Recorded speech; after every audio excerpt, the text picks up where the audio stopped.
Hello, you're watching Bearwood West Yard. In today's video I'm going to be bringing you the December 2020 layout update. Since the last layout update in July, not too much has been going on, but that's mainly because I've gone off of the hobby for a little bit. I'm getting my mojo back with it now though. It was mainly due to getting burnt out on the workbench in the first lockdown. Since then though, I've been doing a little bit here and there on the layout, even though I haven't been as enthusiastic as I had been, but that hasn't affected the quality and attention to detail that I've tried to portray. The main bits of progress in the western end of the layout are most notably on the bridleway, where I have weathered the bridleway itself, and I've also marked out the tyre tracks with some brown paint. Now the main way that I did this was I ran one of the 4mm scale vehicles over it just to get an idea for the wheel gauge, and so just behind the vehicle itself I had my paintbrush and some brown washes and just very lightly went over it. The tracks that you can see now are not the result of just one coat. They're the result of several coats, probably about 2 or 3, possibly 4, where I've gone over it, let it dry, gone over it again, let it dry, and that's with some various shades such as the range burnt umber and also rail match sleeper grime. Those are a couple of the browns, but I probably used a couple more. At the end of the sidings, right at the back of that cutting, I have gone over the cutting sides with static grass. Now that's actually not final static grass, that's just the old static grass that I had there, and because static grass is quite hard to remove, all I've done is I've simply painted over it, and it gives it a bit more of a textured effect as well, so it brings out more in the embankment. Now I found this by mistake, but that was only because the previous static grass that I had down there, although it looked okay, it didn't really fit in with the scenic effect I was trying to create, so I had to try and take it up. Unfortunately, that didn't go as smoothly as it sounds, because once static grass is applied, it's an absolute bee to try and remove. So in the end, I just lost my patience with it and I painted over it. That actually gave off not too bad of an effect. For some of the longer strands, yeah, they needed to be pulled out. It was from that experience that I was able to improve the cutting behind the Class 450 and also any of the other areas where the railway lays below the ground level. I'd improved these by buying in some 1mm and 2mm static grass strands, of which I actually had a fair bit of stock of because they were in the wrong colour. So I thought, well, where best to use them if they're not going to be used, then on the texturing of the cuttings. So I stuck these down flat with just normal PVA, and then I burnt umbered over them and then went over them with a few other colours as well, just to bring out the earthy tones in them. It's quite a good technique and I'd recommend it for any scenic area. It gives more of a texture profile to the earth below the grass, and it also means that if there's any areas where you're not planning on grassing, then it brings out a more realistic look. In the middle of the layout, there's been some slight progress here. Right in the corner, mainly because it was being used as a bit of a dump for tools, I decided to put some static grass down once I'd worked out the technique that I was happy with for producing the heathland. That looks quite nice, but since applying it, I've gone and bought some proper static grass applicators, mainly because the one that I previously had was a cheap 20 quid one off of eBay, and it didn't really reach that well into the corners. So I've got about a 20mm gap between the edge of the static grass and the back seam. so I'm going to need to fill that at some point. For that, all I used was WWS Scenics Scorched and Dead static grasses. Now, these were in various lengths of between 2, 4, 6, 8 and 10 millimeters. The 2s and 4 millimeters were applied at the same time, then the 6 and 8, and then lastly the 10. I then went over it with some layering spray once it had all set and dried, and just sprinkled over a fine layer of Woodland Scenics Earth Scatter, along with some soil scatter, again from Woodland Scenics, but in some different areas to bring out different tones of browns in the heathland itself.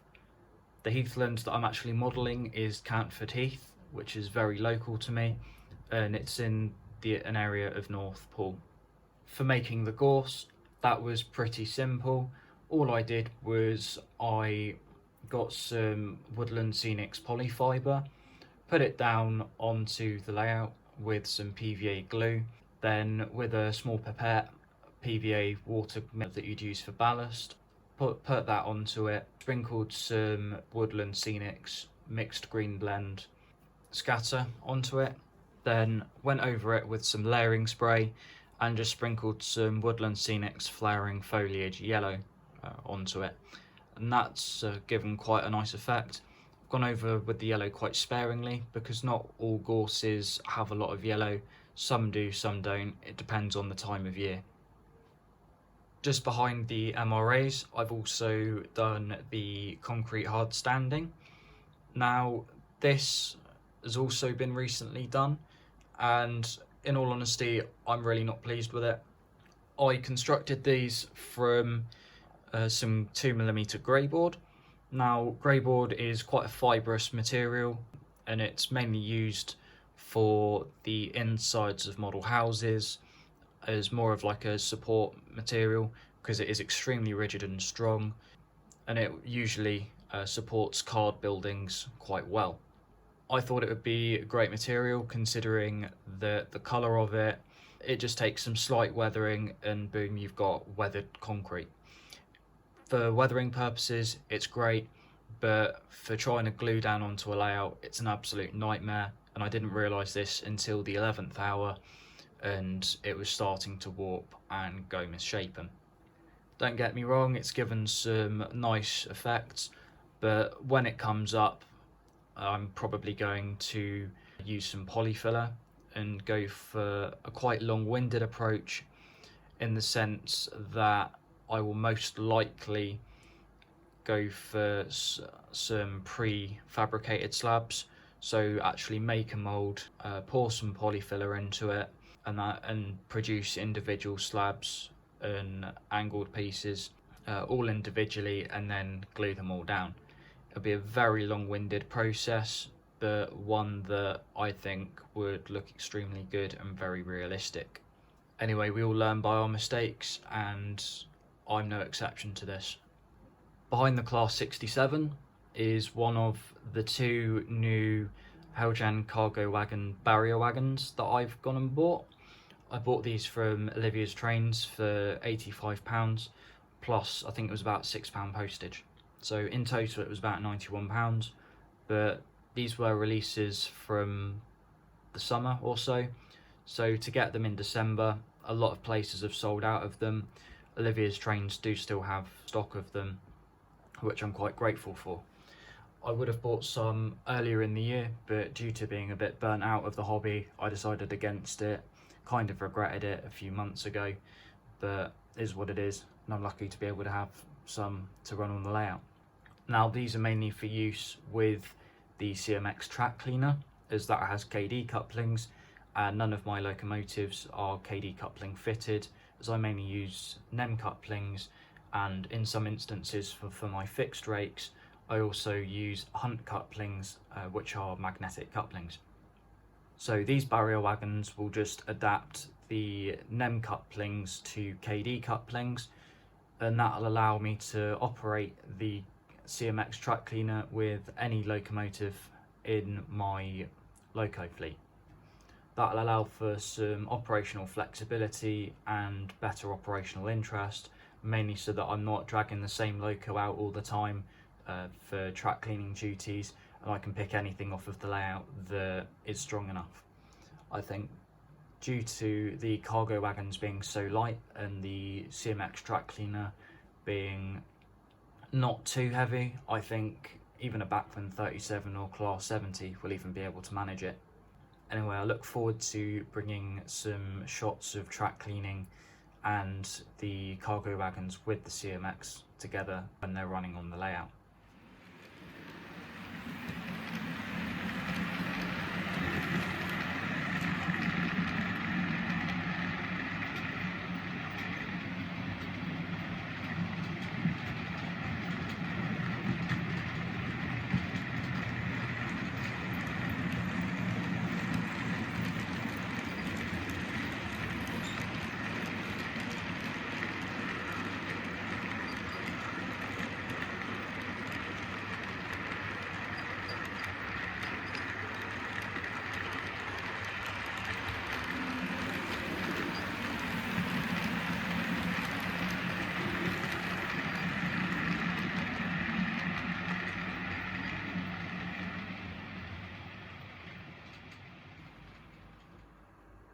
On the east end of the layout, not much has really been going on at all here. The only thing that I think is worth mentioning, I might have mentioned this in July, I can't remember, but I don't think I did, is the ballast crossing that I've got going from the end of the island platform and going underneath the bogie of the second JJA. Now this I found at Eastleigh, with the crossing that goes across the yard over to the far side of the yard to enable track workers a safe walking route. I thought that it would be quite nice to add this in as well, mainly because it's just that bit more interest. And the way that I did this was I used Woodland Scenic's fine grey blend ballast and also a little bit of their buff ballast, also a fine grade, just sprinkled on the top just to kind of represent some newer ballast on top of the older ballast. I think that looks quite nice, and I'm yet to weather this. I'm yet to go over it all with the airbrush, mainly because I have had some airbrush troubles, but luckily I've been able to solve that, and I just need to get around to actually weathering the track again, as I only did a couple of the sidings and the rest of the layout hasn't really been touched. The single largest piece of progress that I've made across the entire layout is the successful rewiring of it. The main reason that I decided to rewire it was because the old gauge of wire that I was using, it just wasn't up to spec. I was using wire that had been donated to me previously. I didn't know the specs of it, and I thought, yeah, that would be great for the model railway, because at the time I was just converting to DCC and I needed to find some wire to wire it up with, and at the time I wasn't too electrical savvy, so I didn't really know, and I wasn't 100% of what kind of spec I should be using. But anyway, I got it all wired up, everything was okay, but then I started running DCC sound and I started to feel a bit uneasy about the amount of current that I was drawing through it. As when I checked the cross-sectional area of the cable with my vernier caliper, it was only 0.6 millimeters in cross-sectional area. I didn't think that was feasible, considering the nature of the layout is 6 inches above the ground for operational reasons, and I can't run a bus wire under it in the traditional fashion with 15 centimeter long feeder wires running from it. And I have to run each feeder wire on my layout.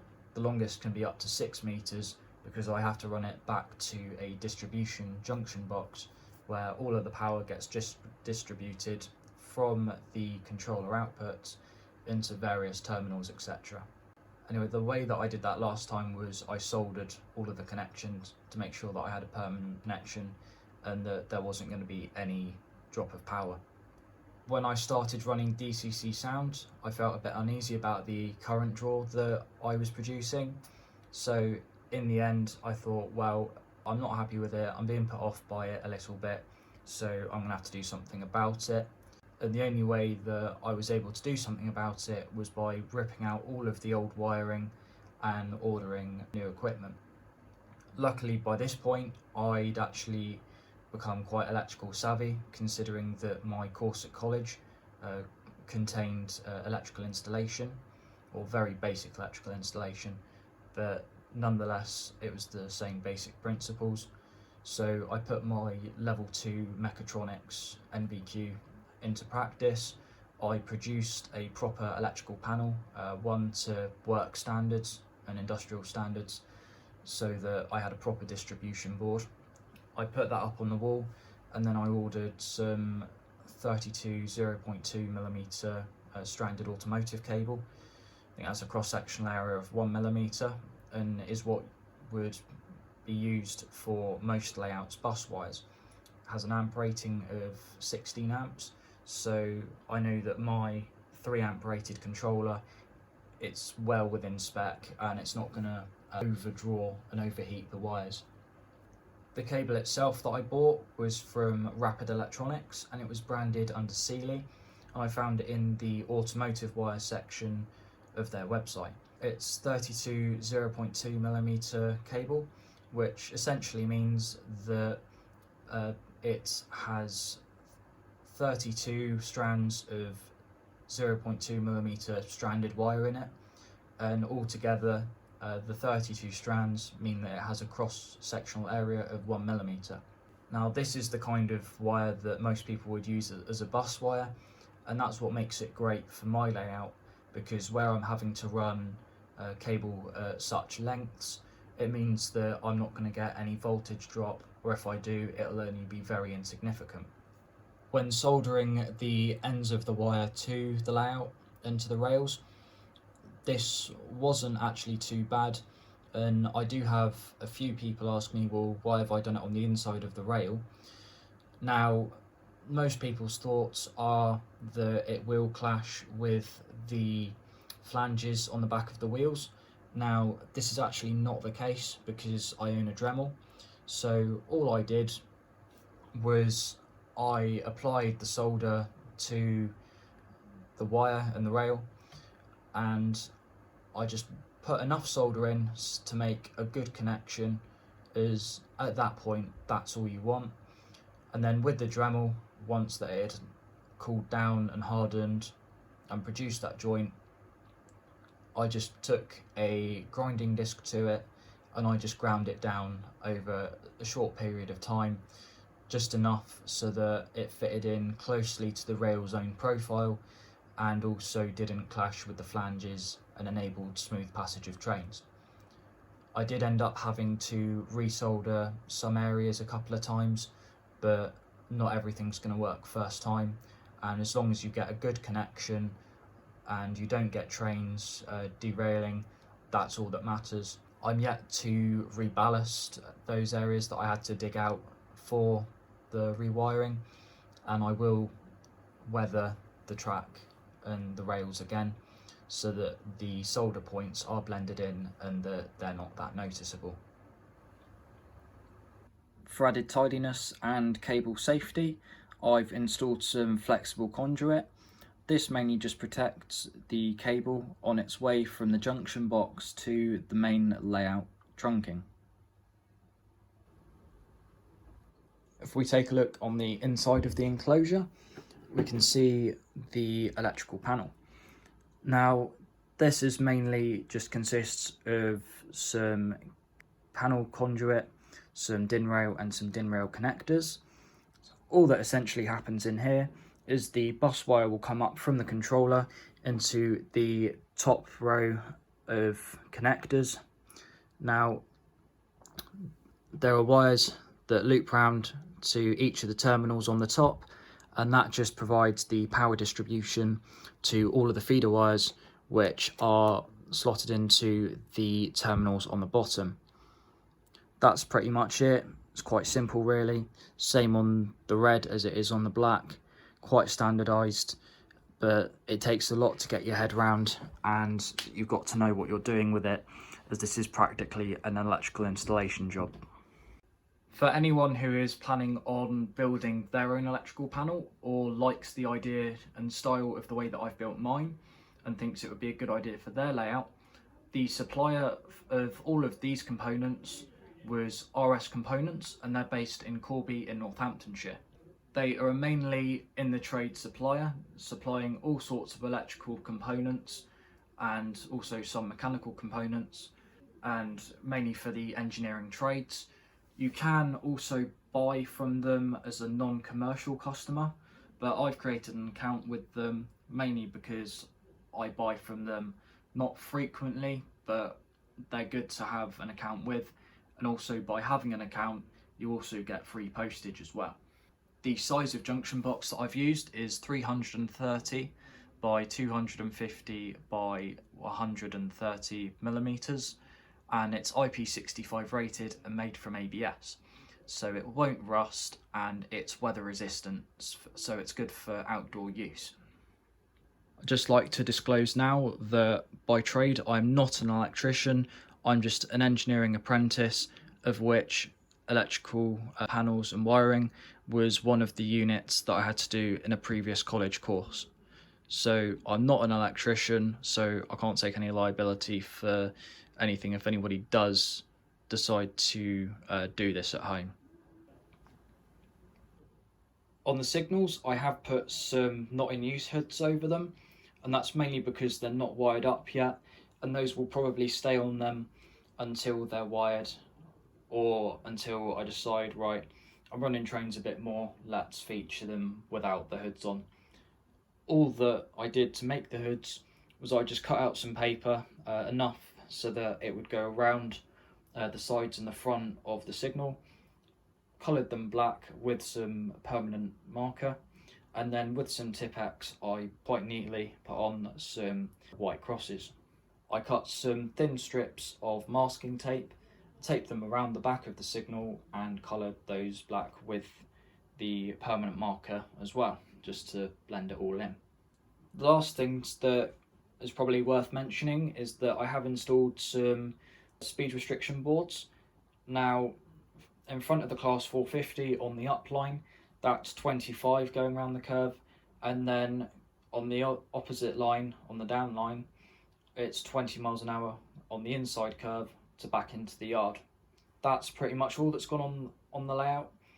On the workbench, nothing really in particular has happened other than the DCCing and re-headlighting of the class 220 in cross-country livery.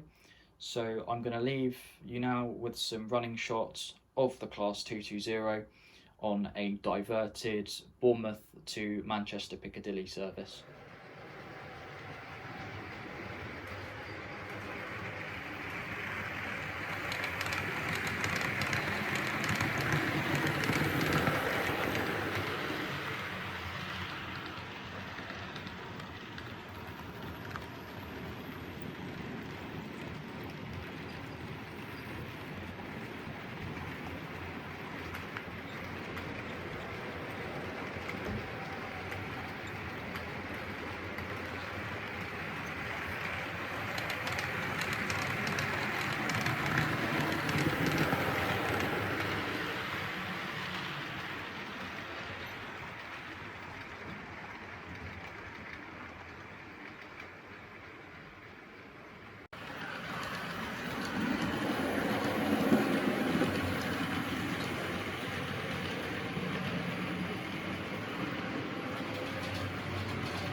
Anyway, that about concludes it for this video. So thank you very much for watching, and I'll see you in the next video.